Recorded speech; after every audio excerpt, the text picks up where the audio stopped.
Hello everyone, welcome back to our channel TET preparation.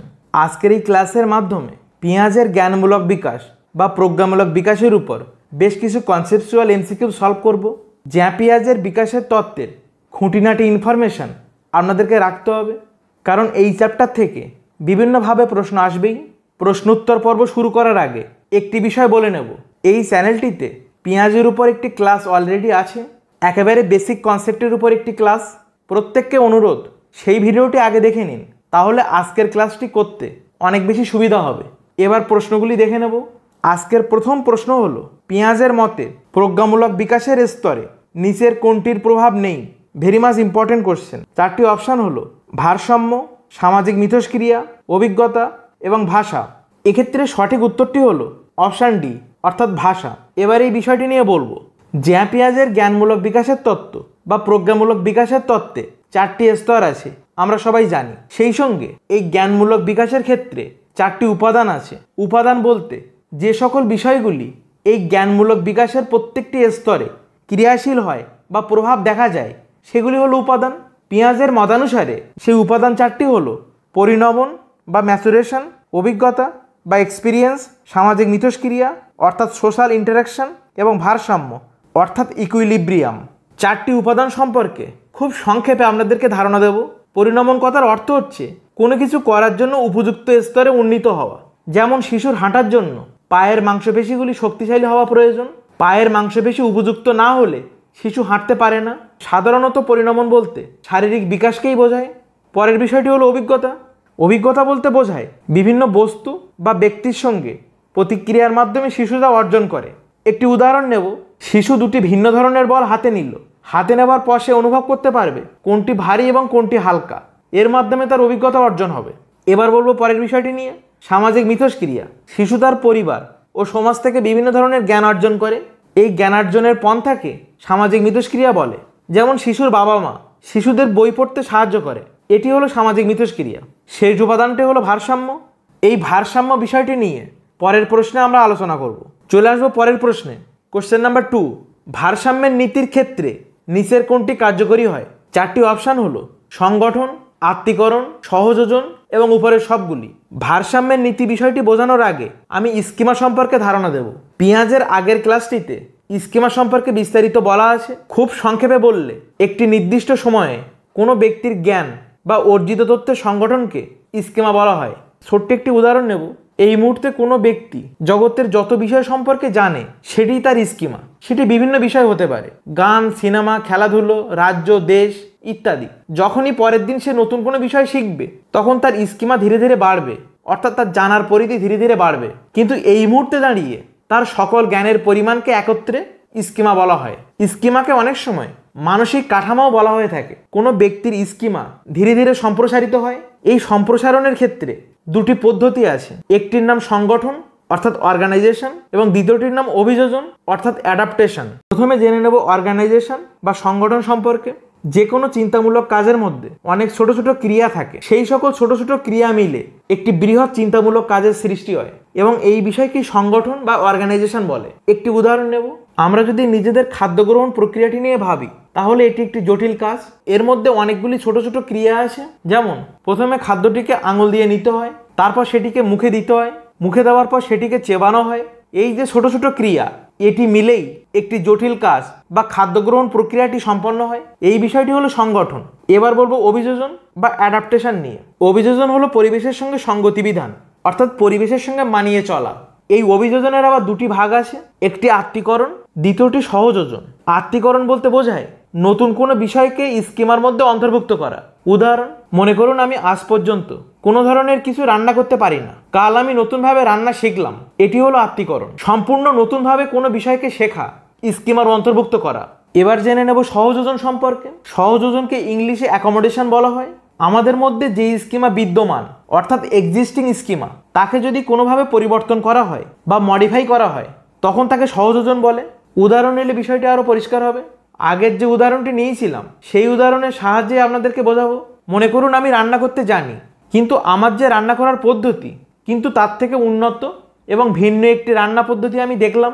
তখন সেই নতুন উন্নত রান্নার পদ্ধতিটিকে আমার এক্সিস্টিং স্কিমার মধ্যে ঢোকানোর প্রয়োজন এক্ষেত্রে আমার জানা যে রান্নার পদ্ধতিটি ছিল তাকে আমি কিছু মাত্রায় পরিবর্তন করলাম, তাতে নতুন আরও একটি রান্নার পদ্ধতিকে ইনক্লুড করলাম, অর্থাৎ যে স্কিমা বিদ্যমান তাকে পরিবর্তন করা হলো। এইভাবে যে স্কিমা গঠিত হয় তাকে সহযোজন বলে। স্কিমা এবং তার সম্প্রসারণ সম্পর্কিত বিষয়গুলি আমরা বিস্তারিতভাবে জানলাম। এবার চলে আসবো প্রশ্নে বলা হয়েছিল ভারসাম্যের নীতি অর্থাৎ ইকুইলিব্রিয়াম প্রিন্সিপাল। খুব ইম্পর্টেন্ট বিষয়টি। ভারসাম্যের নীতি বিষয়টি কি আগে জেনে নেব। উদাহরণ দিয়ে শুরু করি, তাহলে জটিল বিষয়টি সহজে আপনারা বুঝতে পারবেন। মনে করুন একটি শিশু তার বাবা মায়ের সঙ্গে হাঁটছে। শিশুটি আকাশে উঠতে একটি পাখি দেখতে পেল। শিশুর বাবা মা তাকে পাখি সম্পর্কে বিস্তারিত বলল যে পাখি আকাশে উঠতে পারে, পাখির দুটি ডানা আছে। এখন পরের দিন শিশু একইভাবে বাবা মায়ের সঙ্গে হাঁটতে বেরিয়েছে।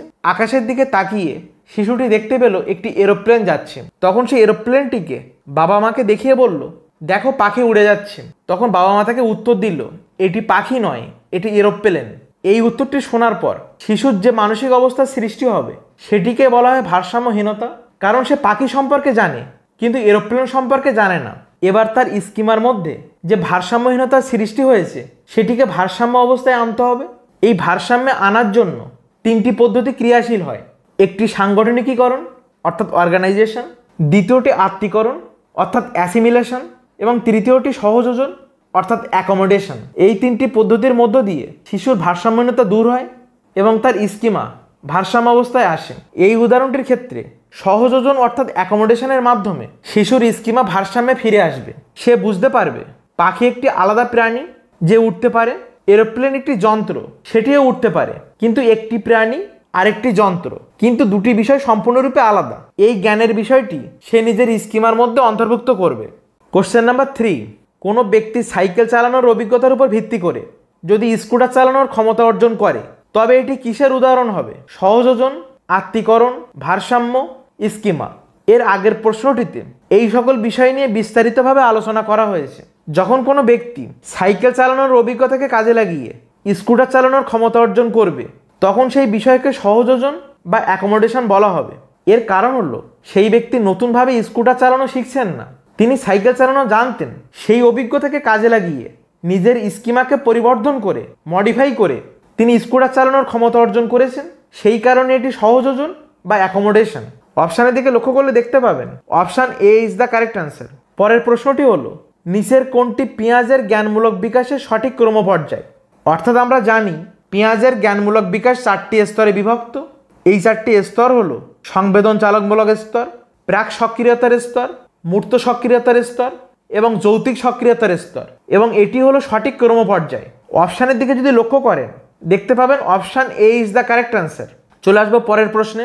Question number 5, out of sight out of mind শিশুর ক্ষেত্রে এই বৈশিষ্ট্য কি নামে পরিচিত? 4টি অপশান হলো বস্তুর স্থায়িত্ব, বিলম্বিত অনুকরণ, কৃত্রিমতা এবং বাস্তববাদ। Out of sight out of mind এটি একটি প্রচলিত কথা, অর্থাৎ চোখের আড়াল হলেই মনের আড়াল হবেই। এই বৈশিষ্ট্যটিকে বলা হয় বস্তুর স্থায়িত্ব অর্থাৎ object permanence. Option A is the correct answer. এখন বিষয়টি সম্পর্কে জানতে হবে বস্তুর স্থায়িত্ব বা অবজেক্ট পার্মানেন্স সম্পর্কে। কোনো বস্তু বা ব্যক্তির স্থায়ী অস্তিত্ব আছে এই বিষয়টি শিশু জন্মের পর থেকে বুঝতে পারে না। শিশুর চোখের সামনে যে সকল বস্তু বা ব্যক্তি থাকে তাদের অস্তিত্ব আছে বলে মনে করে, আর শিশুর চোখের সামনে যদি কোনো ব্যক্তি বা বস্তু না থাকে তাহলে সেই ব্যক্তি বা বস্তুর অস্তিত্ব আছে বলে শিশু মনে করে না। এই যে ধারণা এটিকেই বলা হয় বস্তুর স্থায়িত্ব। একটি শিশুর কাছে একটি মোবাইল ফোন আছে, সে মোবাইল নিয়ে খেলা করছে, দেখছে। আপনি কোনোভাবে যদি সেই মোবাইলটিকে শিশুর চোখের আড়াল করেন তাহলে সে মনে করে সেই মোবাইলের কোনো অস্তিত্বই নেই, কারণ সেই মোবাইল যেহেতু তার চোখের সামনে নেই সেই কারণে তার বাস্তবিকভাবেও কোনো অস্তিত্ব নেই। এই ধারণা শিশু ধীরে ধীরে কাটতে থাকে। এবার কোশ্চেন নাম্বার 6, শিশুর হাতে কিছু বস্তু দিলেই সে আঁকড়ে ধরে এবং চোষা শুরু করে, এটিকে কি বলা হয়? সর্বপ্রাণবাদ, বিলম্বিত অনুকরণ, প্রতিবর্ত ক্রিয়া এবং পুনরাবৃত্তিমূলক ক্রিয়া। এক্ষেত্রে সঠিক আনসারটি হলো অপশান সি অর্থাৎ প্রতিবর্ত ক্রিয়া বা রিফ্লেক্স অ্যাকশন। প্রতিবর্ত ক্রিয়া বিষয়টি জানার আগে আমাদেরকে দুটি বিষয় জানতে হবে। একটি হলো উদ্দীপক, দ্বিতীয়টি হলো প্রতিক্রিয়া। উদ্দীপককে ইংলিশে স্টিমুলাস এবং প্রতিক্রিয়াকে ইংলিশে রেসপন্স বলা হয়। যেমন উজ্জ্বল আলো চোখে পড়লে আমরা চোখ বন্ধ করে নিই, এক্ষেত্রে উজ্জ্বল আলো হলো উদ্দীপক, চোখ বন্ধ করা হলো প্রতিক্রিয়া।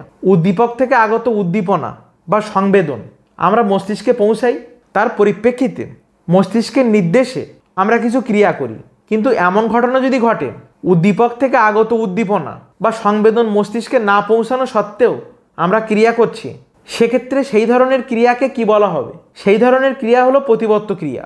যেমন চোখের পলক পড়া, এটি হলো রিফ্লেক্স অ্যাকশনের একটি উদাহরণ। এবার প্রশ্ন সম্বন্ধী আলোচনায় ঢুকব।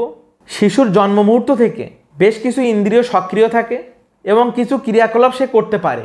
এই সকল ক্রিয়াকলাপকে প্রতিবর্ত ক্রিয়া বলে। উদাহরণ হিসেবে বলা যেতে পারে কোনো কিছুকে আঁকড়ে ধরা, কোনো কিছুকে চোষা, এগুলি হলো প্রতিবর্ত ক্রিয়ার উদাহরণ। তাহলে এই প্রশ্নটির সঠিক উত্তর হলো অপশান সি, প্রতিবর্ত ক্রিয়া। কোশ্চেন নাম্বার 7, একটি শিশুকে একসঙ্গে কিছু লাল ও সাদা বল দেওয়া হলো।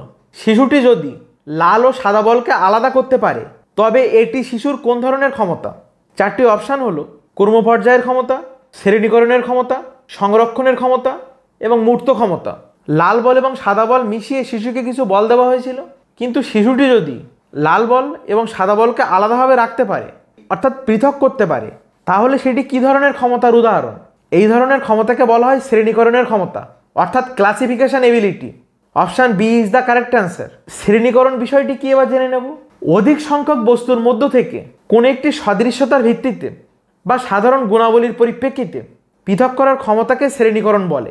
যেমন এক্ষেত্রে শিশু রঙের ভিত্তিতে লাল বল এবং সাদা বলকে পৃথক করেছে, এটি হলো শ্রেণীকরণ বা ক্লাসিফিকেশনের ক্ষমতা।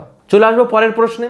কোশ্চেন নাম্বার 8, বিদ্যালয়ের খেলার মাঠে শিশুরা ছোট ছোট পাথর সংগ্রহ করে, তারপর সেগুলি ছোট থেকে বড় আকারে সাজিয়ে রাখলো। এটি শিশুর কি ধরনের ক্ষমতা? 4টি অপশান হলো মূর্ত ক্ষমতা, ক্রমপর্যায়ের ক্ষমতা, সংরক্ষণের ক্ষমতা এবং শ্রেণীকরণের ক্ষমতা। বিদ্যালয়ের মাঠ থেকে শিশুদের পাথর সংগ্রহ করা এবং ছোট থেকে বড় আকারে সাজিয়ে রাখা, এই ক্ষমতাটিকে বলা হয় ক্রমপর্যায় ক্ষমতা অর্থাৎ seriation ability. Option B is the correct answer. এবার জেনে নেব ক্রমপর্যায় ক্ষমতা সম্পর্কে এবং শ্রেণীকরণের ক্ষমতা থেকে এর পার্থক্য কী সেটিও জানব।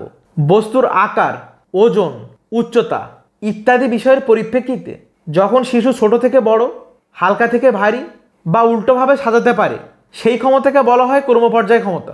যেমন এক্ষেত্রে ছোট ছোট পাথর সংগ্রহ করেছে, সেই পাথরগুলি ছোট থেকে বড় আকারে অর্থাৎ ক্রমপর্যায়ে সাজাতে পেরেছে, এটি হলো ক্রমপর্যায় ক্ষমতা। যদি এটি উল্টোভাবে অর্থাৎ বড় থেকে ছোট সাজাতেও পারত, সেটিও অবশ্যই ক্রমপর্যায়ের ক্ষমতা।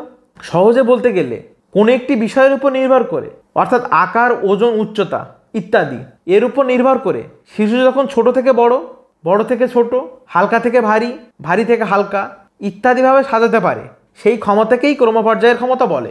কিন্তু শ্রেণীকরণের ক্ষমতার ক্ষেত্রে শিশু একটি নির্দিষ্ট বৈশিষ্ট্যের পরিপ্রেক্ষিতে আলাদা করছিল বিভিন্ন বস্তুকে, সেখানে ক্রমপর্যায়ে সাজানোর কোনো বিষয় ছিল না, অর্থাৎ ছোট থেকে বড়, বড় থেকে ছোট এমন কোনো বিষয় ছিল না, জাস্ট কোনো একটা বৈশিষ্ট্যের পরিপ্রেক্ষিতে আলাদা করলো। যেমন শিশু কালো পেনগুলিকে একদিকে এবং নীল পেনগুলিকে একদিকে রাখলো, অর্থাৎ শিশু পেনের কালির রঙের পরিপ্রেক্ষিতে আলাদা করলো, পৃথক করলো, এটি ছিল শ্রেণীকরণ। কিন্তু যখন সে সাজাতে পারবে সেটি হয়ে যাবে ক্রমপর্যায়। চলে আসবো পরের প্রশ্নে। কোশ্চেন নাম্বার 9, সুদীপ মনে করে 10টি বিস্কুট প্যাকেট থেকে প্লেটে দিলে সেগুলি বেশি হয়। সুদীপের মধ্যে এখনও কোন বোধের সৃষ্টি হয়নি? 4টি অপশান হলো ক্রমপর্যায়ের ক্ষমতা, শ্রেণীকরণের ক্ষমতা, সংরক্ষণের ক্ষমতা এবং মূর্ত ক্ষমতা। একটি বিস্কুটের প্যাকেট, তার মধ্যে 10টি বিস্কুট আছে। যখন সেই বিস্কুটগুলিকে প্যাকেট থেকে বের করে একটা প্লেটে সাজানো হলো, তখন সুদীপ নামক শিশুটির মনে হয় প্লেটে সাজানোর কারণে বিস্কিট বেশি হলো, প্যাকেটে যখন ছিল তখন হয়তো বিস্কিট কম ছিল। এই যে ধারণা, এটি কি নামে পরিচিত? এই ধারণাকে বলা হয় সংরক্ষণের ক্ষমতা অর্থাৎ option C is the correct answer. এখন সংরক্ষণ বা কনজারভেশন বিষয়টিকে আমাদের জানতে হবে। কোনো বস্তুর বাহ্যিক কিছু পরিবর্তন হলে বস্তুর মূল অবস্থার কোনো পরিবর্তন হয় না, এই বোধকে সংরক্ষণ বলা হয়। কিন্তু সুদীপ নামক শিশুটির এই বোধের এখনো সৃষ্টি হয়নি। চলে আসবো আজকে শেষ প্রশ্নে। কোশ্চেন নাম্বার 10, নিচের কোন জোড়াটি সঠিক নয়? এক্ষেত্রে 4টি স্তর উল্লেখ করা আছে এবং 4টি বৈশিষ্ট্য, তার পরিপ্রেক্ষিতে 4টি অপশান দেওয়া হয়েছে। 4টি স্তর হলো পেঁয়াজের জ্ঞানমূলক বিকাশের 4টি স্তর এবং যে বৈশিষ্ট্যগুলি দেওয়া হয়েছে সেগুলি বিভিন্ন স্তরের বৈশিষ্ট্য। এর মধ্যে কোনটি সঠিক নয় আমাদেরকে খুঁজে বের করতে হবে। অপশান এ 1B অর্থাৎ সংবেদন চালক স্তরের বৈশিষ্ট্যটি হলো বস্তুর স্থায়িত্ব, এটি সঠিক। অপশান বি 2A অর্থাৎ প্রাক সক্রিয়তার স্তরের বৈশিষ্ট্য সর্বপ্রাণবাদ, এটিও সঠিক। অপশান সি 3C মূর্ত সক্রিয়তার স্তরের বৈশিষ্ট্য ক্রমপর্যায়ের ক্ষমতা, এটিও সঠিক। অপশান ডি 4D যৌতিক সক্রিয়তার স্তরের বৈশিষ্ট্য বিলম্বিত অনুকরণ। এটি কিন্তু সঠিক নয়, কারণ বিলম্বিত অনুকরণ প্রাক সক্রিয়তার স্তরের বৈশিষ্ট্য। এই জোড়াটি সঠিক নয় এবং প্রশ্নে জানতে চেয়েছিল কোন জোড়াটি সঠিক নয়। তাহলে কারেক্ট অ্যান্সার হলো অপশান ডি, পেঁয়াজের প্রজ্ঞামূলক বিকাশ সম্পর্কিত 10টি এমসিকিউ কোশ্চেন আমরা সলভ করলাম। এই বিষয় সম্পর্কে যদি কোনো কোয়ারিজ থাকে তাহলে অবশ্যই কমেন্ট করবেন। ভিডিওটি ভালো লাগলে লাইক, শেয়ার অ্যান্ড সাবস্ক্রাইব করে দেবেন। দেখা হচ্ছে পরবর্তী ভিডিওতে।